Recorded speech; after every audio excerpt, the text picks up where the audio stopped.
Hello students, आज हम exemption का एक और नया पार्ट डिस्कस करेंगे। आज हम डिस्कस करेंगे सेक्शन 54D। इससे पहले के पार्ट में मैंने आपको सेक्शन 54 और 54B के बारे में बताया था। बिल्कुल वैसे ही मैं डिस्कस करूंगा सेक्शन 54D। तो आइए स्टार्ट करते हैं कि आखिर समझते हैं कि आखिर सेक्शन 54D क्या कहता है। अगर हम सेक्शन 54D की बात करें तो ये हमसे कहता है capital gain on transfer by way of compulsory acquisition of land and building bye N industrial undertaking. यूँ कह लो कि अगर कोई लैंड एंड बिल्डिंग थी इंडस्ट्रियल अंडरटेकिंग की, उसको कंपल्सरीली एक्वायर कर लिया गया है, तो फिर उस केस में हमको एग्जेम्पशन मिलेगा। एग्जेम्पशन कब मिलेगा, कैसे मिलेगा और क्या उसकी एलिजिबिलिटी होगी, वो सारी चीज़ें बताई गई हैं सेक्शन 54D में। एक बहुत इंपॉर्टेंट पॉइंट, ये जो बात यहाँ पे कही गई है कि यहाँ पे सारे एसएससीज को ये बेनिफिट मिलेगा। यही अगर हम सेक्शन 54 और 54B की बात करें तो वहाँ पे स्पेसिफिकली बोला गया था इंडिविजुअल्स एंड एचयूएफ, लेकिन यहाँ पे बोला गया है कि कोई भी एसएससी होगा, किसी भी कैटेगरी का एसएससी होगा, उसको ये बेनिफिट मिलेगा। अब क्या, कैसे बेनिफिट मिलेगा, इनकी कंडीशंस क्या है? सबसे पहले देखो तो कंडीशन में क्या लिखा हुआ है, there must be a compulsory acquisition of land and building और any right in land and building forming part of an industrial undertaking. अब हुआ क्या कि कोई लैंड एंड बिल्डिंग थी जो इंडस्ट्रियल पर्पस के लिए यूज़ होती थी, उसको गवर्नमेंट ने कंपल्सरली एक्वायर कर लिया। मान लेते हैं कि वो प्रॉपर्टी जो थी वो ऑलरेडी मैंने लीज पे ले रखी थी, मेरी खुद की नहीं थी, तो वो राइट भी अब तो ख़त्म हो गया क्योंकि वो तो ज़मीन लेके शिफ्ट हो, मतलब गवर्नमेंट ने कंपल्सरी एक्वायर कर लिया।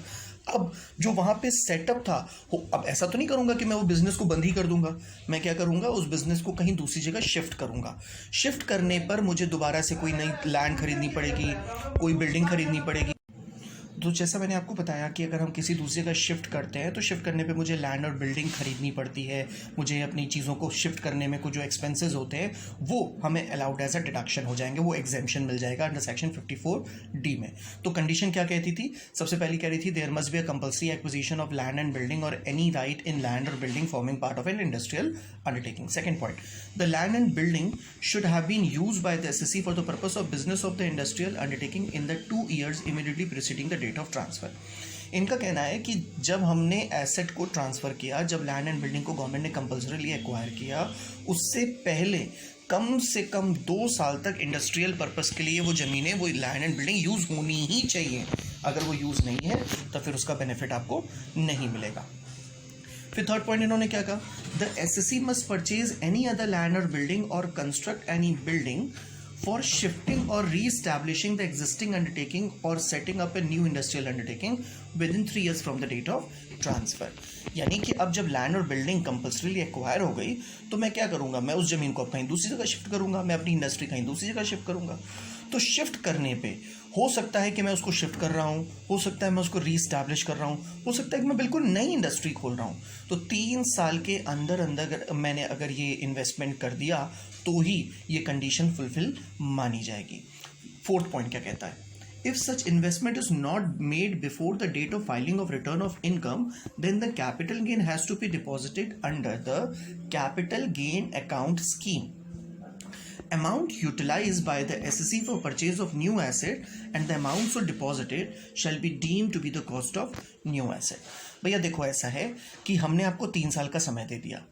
1 साल फॉर एग्जाम्पल मान लो अगर 2010 में एसेट हमारी बिक रही है, तो बिकने के बाद अगर आपने 2010 में ही खरीद लिया तब तो प्रॉब्लम नहीं है, लेकिन अगर आपको अगले साल या उसके बाद खरीदना है, क्योंकि 3 साल की लिमिट है, तो उसके लिए आपको क्या करना पड़ेगा कि रिटर्न की जो डेट है, उस रिटर्न फाइल करने से पहले पहले वो पैसा आप कैपिटल गेन अकाउंट स्कीम में जमा करा दोगे और फिर वो जो पैसा आपने डिपॉजिट किया है उसको आप अपने रेस्पेक्टिव पर्पस के लिए यूज़ कर लोगे, जिस पर्पस के लिए आपने उसको जमा करवाया है।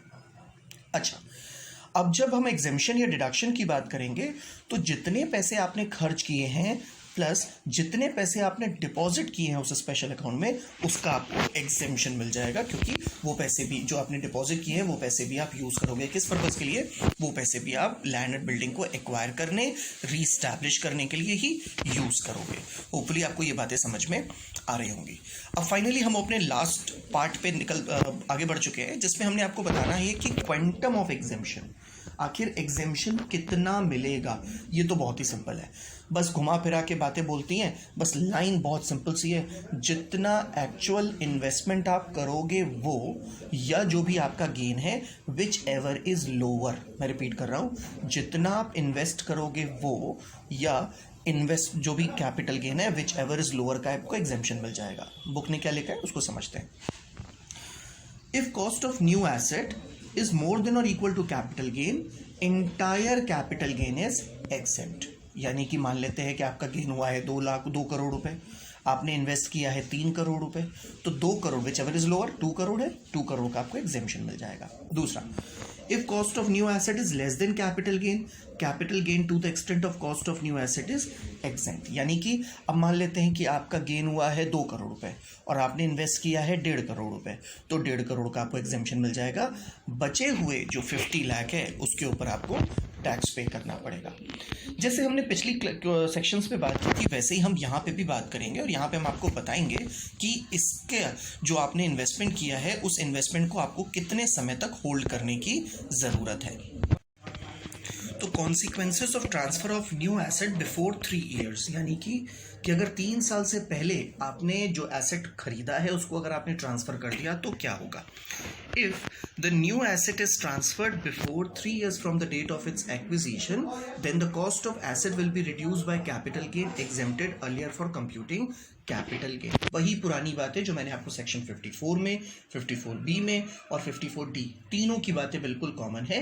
क्या है कि अगर आपने 3 साल से पहले इसको बेच दिया अपने एसेट को, तो जो वैल्यू आपको मिली है, जो गेन आपको मिला था, जो एग्जेम्पशन आपको मिला था, उस एग्जेम्पशन से आपके न्यू कॉस्ट की जो वैल्यू है उसको घटा दिया जाएगा, यानी कि उसका बेनिफिट आपको रिवर्स बैक कर दिया जाएगा, वो बेनिफिट आपका कैंसिल हो जाएगा।